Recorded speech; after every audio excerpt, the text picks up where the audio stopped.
Selamat datang di pembahasan mendalam kita kali ini ya. Halo, Nah, kali ini kita mau kupas satu dilema klasik banget nih dalam bisnis. oke. Ini langsung dari bab 2 materi The Three Tensions. Soal tarik-menarik antara ngejar laba Heeh, sama mendorong pertumbuhan pendapatan ya kan?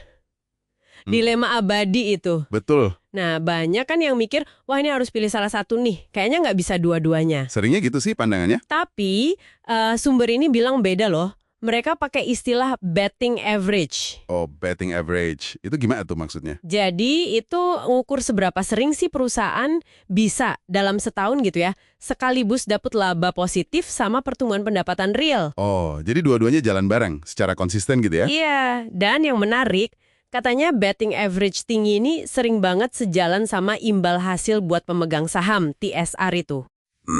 Masuk akal sih. Kalau bisa dua-duanya, investor pasti seneng ya. Iya kan? Jadi investornya lebih untung gitu. Nah, pertanyaannya gimana caranya nyeimbangin dua ini tanpa ada yang dikorbanin? Nah, itu dia tantangannya. Karena faktanya, Gimana tuh? ya mencapai keduanya secara konsisten itu ternyata langka banget. Data di bab 2 ini nunjukin hampir 3/4 perusahaan itu lebih sering gagal daripada berhasil tiap tahunnya. Wah, 3/4 ya? Banyak juga. Banyak. Dan solusi yang sering kepikiran kayak diversifikasi membabi buta. Contohnya? Ingat kasus Blue Circle Industries yang tiba-tiba jualan mesin potong rumput itu?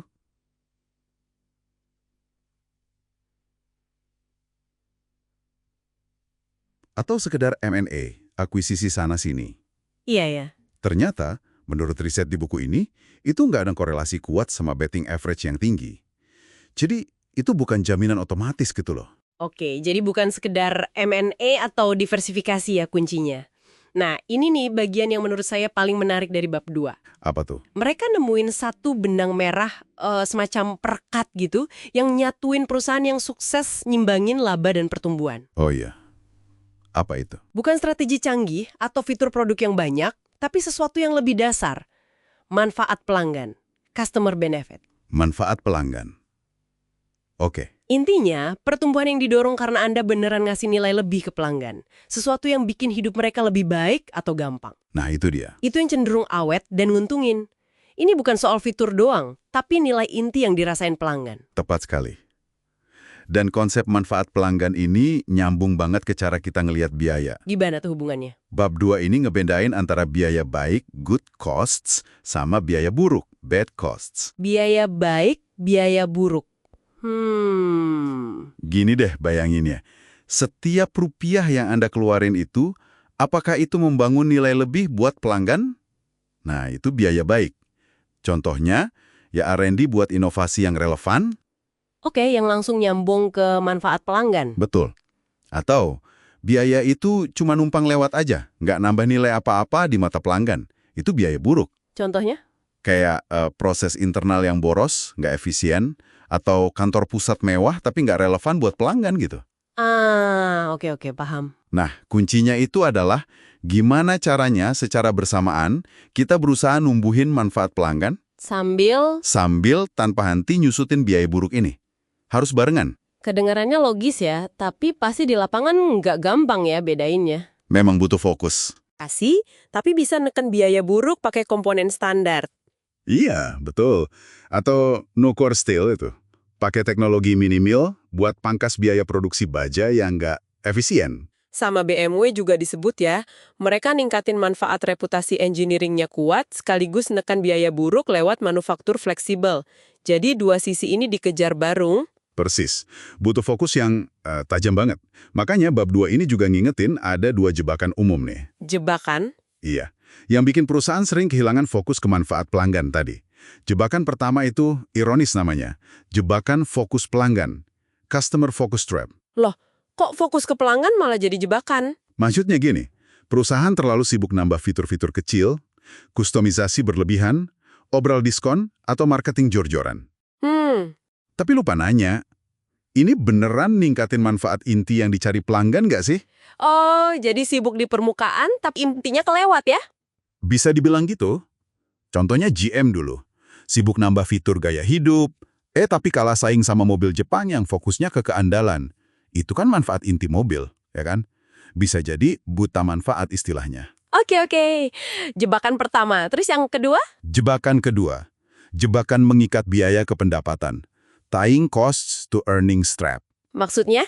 Ini kalau biaya dikelola cuma buat ngejar target laba kuartalan atau tahunan aja.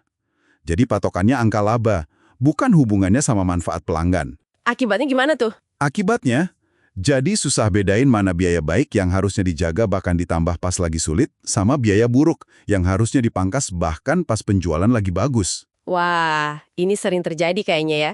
Iya. Contohnya lagi, GM juga. Kecenderungan motong biaya R&D itu kan biaya baik buat masa depan ya, pas penjualan turun, tapi malah ngebiarin pemborosan biaya buruk pas penjualan naik. Demi angka laba jangka pendek aja. Wah, ini cukup nusuk ya. Tapi ada contoh bagusnya juga kan di buku ini, kasus Gillette itu. Betul. Turnaround Gillette di bawah Jim Kilts itu contoh bagus banget. Gimana tuh mereka? Mereka itu sistematis banget ngidentifikasi mana aktivitas yang nggak nambah nilai buat pelanggan, itu biaya buruknya, terus dipangkas habis. Oke. Tapi yang penting, hematnya itu nggak cuma dimasukin kantong jadi laba sesaat. Terus? Nah, itu diinvestasiin lagi buat inovasi yang ningkatin manfaat pelanggan. Mereka keluarin produk baru kayak Venus Define, Sensor 3, riset pasar digenjot lagi. Hasilnya gimana? Hasilnya, betting average mereka loncat drastis. Laba naik, pertumbuhan juga naik. Keren ya. Jadi emang bisa. Bisa banget. Nah, dari semua ini, apa nih ide kunci dari bab 2 yang bisa Anda terapkan langsung? Ada beberapa yang praktis banget menurut saya. Apa aja tuh? Pertama, jadikan tumbuhkan manfaat pelanggan itu kayak mantra atau filter utama. Setiap mau ambil keputusan besar, tanya dulu, ini ningkatin manfaat buat pelanggan nggak? Gimana caranya? Oke, jadi selalu balik ke situ ya. Selalu. Kedua, coba definisikan bisnis Anda dari sudut pandang manfaat yang Anda kasih, bukan cuma produknya. Contohnya? Kayak BP itu. Mereka lihat diri mereka sebagai penyedia cahaya, panas, mobilitas, itu kan manfaat. Bukan cuma penjual minyak, itu produk. Oh, jadi lebih luas ya mikirnya. Iya, ini bikin mereka lebih siap adaptasi jangka panjang.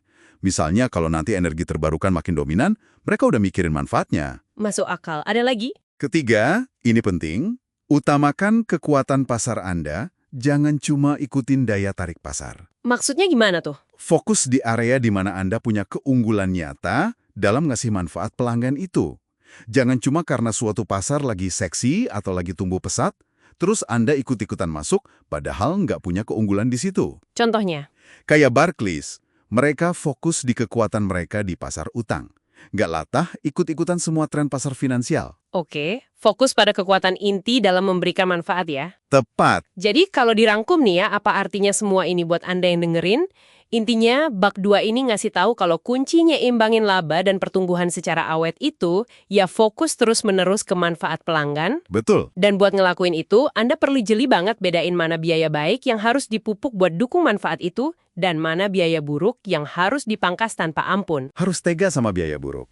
Iya, jadi bukan soal milih laba atau pertumbuhan, tapi nemuin cara cerdas buat dapetin keduanya lewat kacamata manfaat pelanggan ini. Nah, ini mungkin bisa jadi bahan renungan nih buat Anda. Gimana tuh? Coba deh, identifikasi satu aja biaya buruk dalam operasional Anda sekarang. Sesuatu yang Anda tahu sebenarnya nggak nambah nilai berarti buat pelanggan akhir Anda. Oke, satu aja dulu ya. Satu aja. Terus pikirin, apa satu langkah kecil yang bisa Anda mulai lakuin minggu depan buat ngurangin biaya itu? Dan gimana caranya sumber daya yang kehemat itu bisa dialihin buat benar-benar nguatin manfaat pelanggan yang Anda tawarin? Itu mungkin awal yang bagus.